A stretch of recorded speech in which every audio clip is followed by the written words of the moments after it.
श्री शिवाय नमस्तुभ्यम। दोस्तों, मेरे चैनल में आप सभी का स्वागत है। आज हम वीडियो में जानकारी शेयर करने वाले हैं कार्तिक मास की शुक्ल पक्ष की 23 नवंबर को देव उठनी एकादशी व्रत है। यह एकादशी व्रत पूरे वर्ष में जितनी भी एकादशी व्रत होती है, सबसे महत्वपूर्ण यह एकादशी और फलदायी एकादशी व्रत होता है। इस व्रत को सभी को रहना चाहिए। जो व्यक्ति नहीं भी रहता, इस व्रत को अगर रह लेता है तो ये माना जाता है कि आपको पूरे वर्ष एकादशी की फल की प्राप्ति हो जाती है। हम आपको पूरी वीडियो में बताएंगे कि क्या पूजा विधि है, किस प्रकार से हमें दान करना चाहिए और कुछ उपाय हैं, जैसे कि हमें शिव महापुराण के उपाय हैं। देवउठनी एकादशी के दिन अगर हम उपाय कर लेते हैं तो हमारे घर में लक्ष्मी की प्राप्ति कैसे होती है। और इस दिन बृहस्पतिवार पड़ रहा है, जो कि भगवान विष्णु नारायण का दिन और बहुत ही शुभ दिन। तो संपूर्ण जानकारी हम आपको इस वीडियो में देंगे। वीडियो के अंत तक बने रहेंगे तो आपको जानकारी प्राप्त होगी और आप सभी जो है इस वीडियो को ज़्यादा से ज़्यादा शेयर करिएगा। 23 नवंबर को बृहस्पतिवार को देव उठनी एकादशी पड़ रही है, जो कि कार्तिक मास की शुक्ल पक्ष की एकादशी है। इस एकादशी पर 4 महीने भगवान विष्णु शयन से उठते हैं। देव उठनी एकादशी पर भगवान विष्णु नारायण जागृत अवस्था में होते हैं।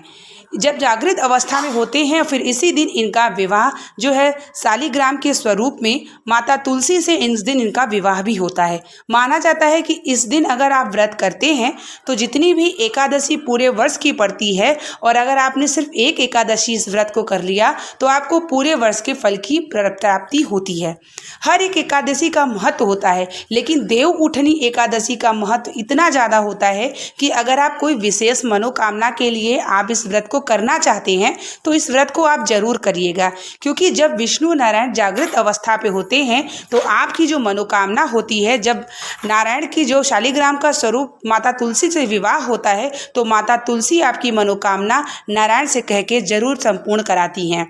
कहा जाता है इस व्रत को रहने से आपके घर में सुख समृद्धि को बढ़ोतरी होती है और आप जो है साक्षात जो है वैकुंठ को प्राप्त होते हैं, क्योंकि विष्णु श्री हरि नारायण की जागृत अवस्था में जब होते हैं तो चारों तरफ दीपदान किया जाता है। इस दिन देव दीपावली के नाम से भी जाना जाता है।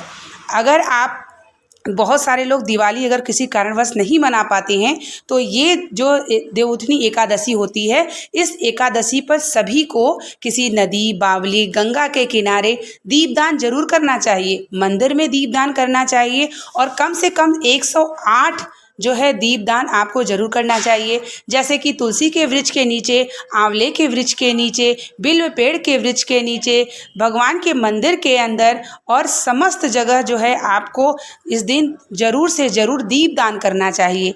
कहा जाता है जब विष्णु जी जागृत अवस्था में होते हैं, जागृत अवस्था में जब होते हैं और चारों तरफ रोशनी का प्रकाश फैला होता है, तो इससे जो है विष्णु भगवान की आंखें जो है जब वह खुलती है और रोशनी का प्रकाश होता है तो उसके जीवन में भी अगर जो भी दुख है, परेशानी है, वह भी आपके अंधेरों से समाप्त होकर रोशनी के जीवन में प्रकाश फैलता है। तो इसलिए इस दिन दीपदान आप सभी को जरूर से जरूर करना चाहिए। भगवान के मंदिर में भी, अपने घर के देहरी पर और जितने भी वृक्ष होते हैं, जैसे कि आपको मैंने बताया है, जो वृक्ष तुलसी के नीचे दीपदान जरूर करना चाहिए। और इस दिन शालिग्राम का विवाह तुलसी माता से सभी को अपने घर में कराना चाहिए। जब आप विवाह कर लेते हैं और विवाह में जो है आप जो भी सामग्री समर्पित करते हैं, श्रृंगार का सामान जो भी करते हैं, माता से प्रार्थना करते हैं, तो आपके घर में अखंड सौभाग्य की बढ़ोतरी होती है और आपके घर में माता लक्ष्मी और तुलसी नारायण की कृपा भी जरूर होती है। इस दिन मान्यता है कि ब्रह्म मुहूर्त में उठ करके सूर्य भगवान को जल समर्पित करने के बाद आपको व्रत का संकल्प लेना चाहिए। इस दिन व्रत करने के बाद जब आप भगवान की शुभ पूजा करते हैं तो गौ माता का भी सेवा करना ना भूलिएगा। गौ माता जो है भगवान विष्णु जो है 33 कोटि देवता के साथ तीर्थ करने गए थे, तो कहा जाता है कि अगर गौ माता की आप सेवा कर लेते हैं, उन्हें कुछ न कुछ जरूर खिलाइएगा। इस दिन जब आप गौ माता की सेवा और कुछ खिला देते हैं तो इससे माता लक्ष्मी की कृपा और विष्णु नारायण की कृपा जरूर होती है। इस दिन चावल का ग्रहण ना करें, तुलसी पत्ती को बिल्कुल भी ना तोड़ें और तुलसी माता को जो है इस दिन, वैसे तो एकादशी के दिन स्पर्श नहीं किया जाता, लेकिन ये देव उठनी एकादशी है और तुलसी विवाह का भी पर्व है, तो ऐसे में आप तुलसी को जो है स्पर्श कर सकते हैं। और विधि विधान से मंडप तैयार करके प्रदोष काल में शाम के समय तुलसी विवाह भी करिएगा आप सभी। और विष्णु नारायण को पंचामृत से स्नान इस दिन जरूर कराइएगा। जैसे कि अगर आपने लड्डू गोपाल स्वरूप रखा है, शालिग्राम स्वरूप रखा है, तो इस दिन पंचामृत स्नान कराइएगा। और जनेऊ जो है जरूर धारण कराइएगा, जो है पीला पुष्प, पीला चंदन, इत्र, भगवान को वस्त्र, पीला वस्त्र जरूर धारण कराइएगा। इस दिन भोग भगवान श्री हरि को केले का भोग, चले गुड़ का भोग या लड्डू का भोग या माखन मिश्री का भोग जरूर लगाइएगा। इस दिन जो है केले के वृक्ष की भी पूजा जरूर करिएगा, क्योंकि बृहस्पतिवार दिन है। सबसे बड़ी बात है कि बृहस्पतिवार भगवान श्री नारायण का दिन होता है और देवउठनी एकादशी कार्तिक मास की एकादशी, जिस दिन भगवान श्री हरि नारायण उठते हैं। तो सबसे बड़ी सौभाग्य की बात है कि सब शुभ संयोग मिल रहा है, तो ऐसे में सभी व्रत रहेंगे और विष्णु नारायण से जो है अपनी प्रार्थना जरूर करेंगे। इस दिन जो आप भगवान श्री हरि की मंदिर या जो भी दिया जलाएंगे, गोल बाती का दिया होना चाहिए। और माता लक्ष्मी को मधु जरूर समर्पित करिएगा। इस दिन जो मधु समर्पित कर देता है माता लक्ष्मी को दिवाली वाले दिन या देवउठनी वाले एकादशी के दिन, तो माता लक्ष्मी इतनी प्रसन्न होती हैं कि आपको फल जो है देखने को जरूर प्राप्त होगा। और आप कम से कम दिया 108 जो है ज़रूर से ज़रूर जलाइएगा। अगर आप 108 नहीं जला पाते हैं तो 11 या 21 का आप या 51 का संकल्प दीपदान का जरूर करिएगा। इस दिन ब्राह्मण को भोजन अगर हो सके तो ज़रूर कराइएगा। इस दिन आप उलन वस्त्र या जो भी आप सामर्थ्यवान हैं, आप उस हिसाब से दान जो है इस दिन जरूर करिएगा।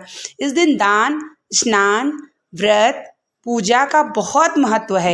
इस दिन अगर आप गंगा स्नान नहीं कर पाते हैं तो घर में ही गंगा जल डाल के या हर हर गंगे बोल के आप स्नान कर लेते हैं, तो आपको गंगा स्नान का फल मिलता है।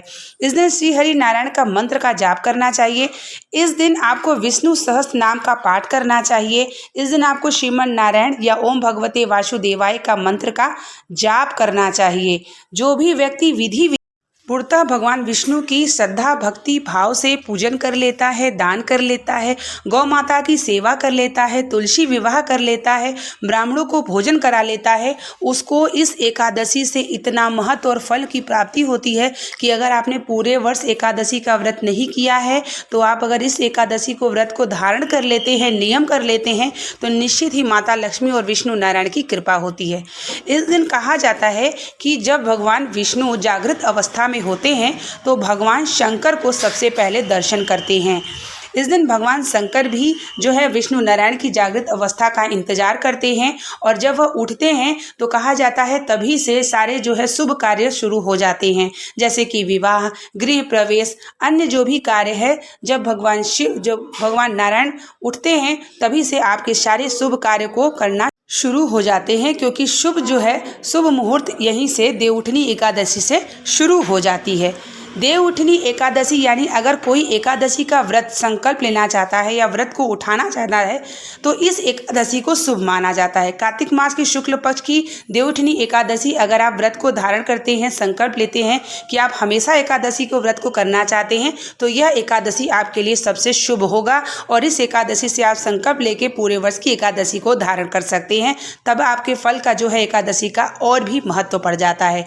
जो भी व्यक्ति एकादशी की व्रत को नियम को पालन करता है सीधा श्री हरि वैकुंठ को प्राप्त होता है। तो इस तरीके से देवउठनी एकादशी को आप पूजा विधि जरूर करिएगा, तुलसी विवाह करिएगा, दान करिएगा, दीप दान करिएगा, ताकि आपके घर में रोशनी का प्रकाश, दुखों का जो है अंधेरा समाप्त हो, रोशनी की प्रकाश हो और भगवान श्री हरि नारायण, माता विष्णु श्री हरि नारायण, माता लक्ष्मी, विष्णु नारायण, भगवान शिव, माता पार्वती की कृपा आपके घर में हो। नियम से जरूर करिएगा। मिलते हैं नेक्स्ट वीडियो को लेकर के, तब तक के लिए श्री शिवाय नमस्कार।